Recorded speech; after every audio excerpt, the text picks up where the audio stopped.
ओम श्री गणेशाय नमः। ओम नमः शिवाय। चंचुला की प्रार्थना से ब्राह्मण का उसे पूरा शिव पुराण सुनाना और समय अनुसार शरीर छोड़कर शिवलोक में जा चंचुला का पार्वती जी की सखी एवं सुखी होना। ब्राह्मण बोले, नारी, सौभाग्य की बात है कि भगवान शंकर की कृपा से शिवपुराण की इस वैराग्य युक्त कथा को सुनकर तुम्हें समय पर चेत हो गया है। ब्राह्मण पत्नी, तुम डरो मत, भगवान शिव की शरण में जाओ। शिव की कृपा से सारा पाप तत्काल नष्ट हो जाता है। मैं तुमसे भगवान शिव की कीर्ति की कथा से युक्त उस परम वस्तु का वर्णन करूँगा जिससे तुम्हें सदा सुख देने वाली उत्तम गति प्राप्त होगी। शिव की उत्तम कथा सुनने से ही तुम्हारी बुद्धि इस तरह पश्चाताप से युक्त एवं शुद्ध हो गई है। साथ ही तुम्हारे मन में विषयों के प्रति वैराग्य हो गया है।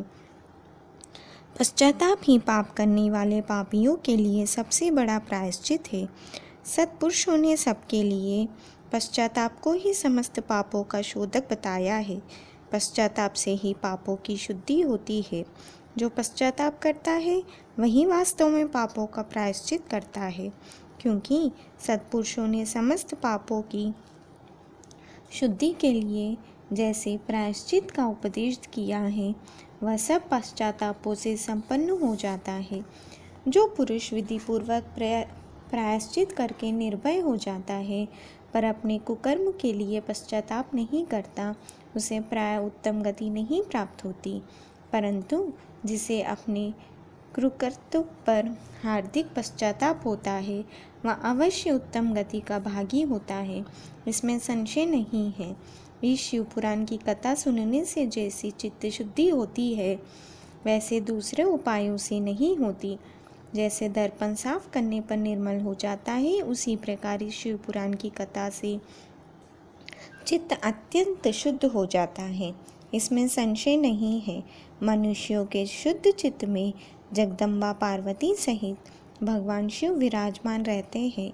इससे वह विशुद्धात्मा पुरुष श्री सांब सदा शिव के पद को प्राप्त होता है।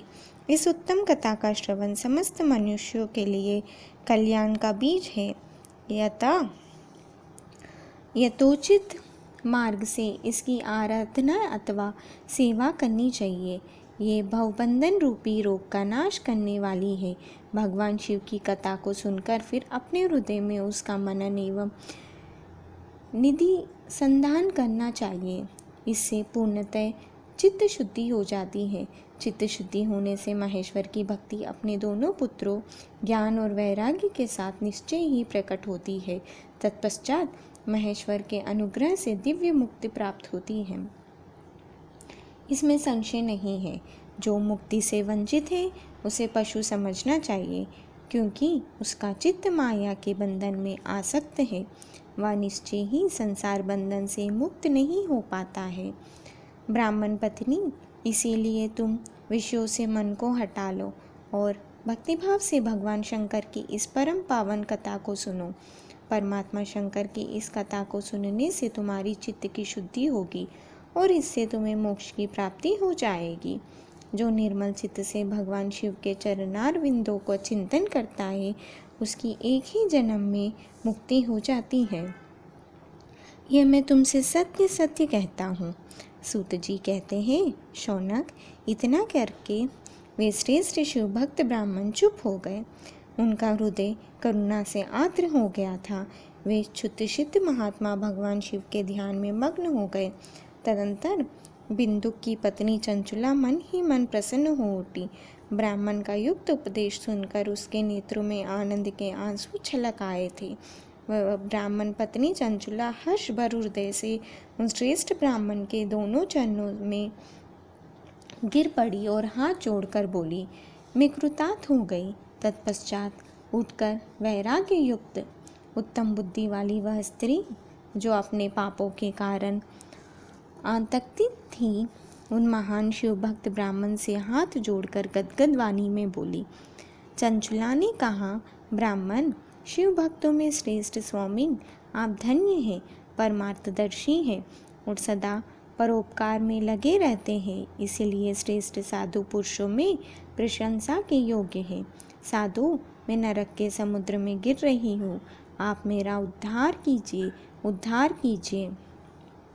पौराणिक अर्थ तत्व से संपन्न जिस सुंदर पौराणिक शिव महापुराण की कथा को सुनकर मेरे मन में संपूर्ण विषयों से वैराग्य उत्पन्न हो गया है।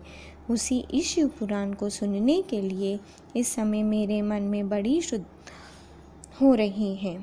सूत जी कहते हैं, ऐसा कह के हाथ जोड़ उनका अनुग्रह पाके चंचला उस शिवपुर महापुराण कथा को सुनने की इच्छा मन में लिए उन ब्राह्मण देवता की सेवा में तत्पर वहाँ रहने लगी।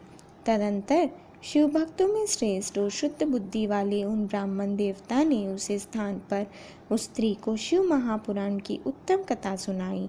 इस प्रकार उस गोकर्ण नामक महाक्षेत्र में उन्हीं श्रेष्ठ ब्राह्मण से उसने शिव महापुराण की वह परम उत्तम कथा सुनी, जो भक्ति, ज्ञान और वैराग्य को बढ़ाने वाली तथा मुक्ति देने वाली है।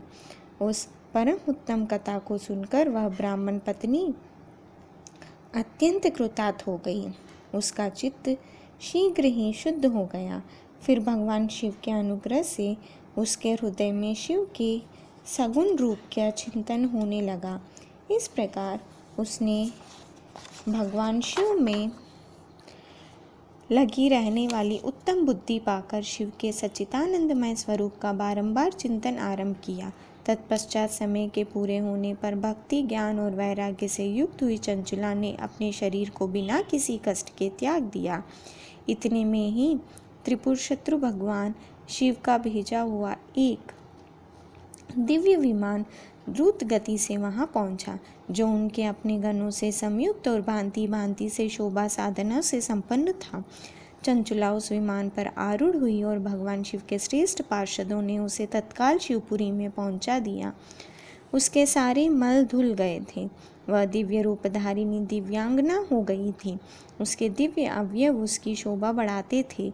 मस्तक पर अर्धचंद्र का मुकुट धारण किए वह गौरांगी देवी शोभाशाली दिव्य आभूषणों से विभूषित थी। शिवपुरी में पहुंचकर उसने सनातन देवता त्रिनेत्रधारी महादेव जी को देखा। सभी मुख्य देवता उनकी सेवा में खड़े थे। गणेश, भृंगी, नंदीश्वर तथा वीरभद्रेश्वर आदि उनकी सेवा में उत्तम भक्तिभाव से उपस्थित थे। उनकी अंग कांति करोड़ों सूर्यों के समान प्रकाशित हो रही थी। कंठ में नील चिन्ह शोभा पाता था। 5 मुख और प्रत्येक मुख में 3-3 नेत्र थे।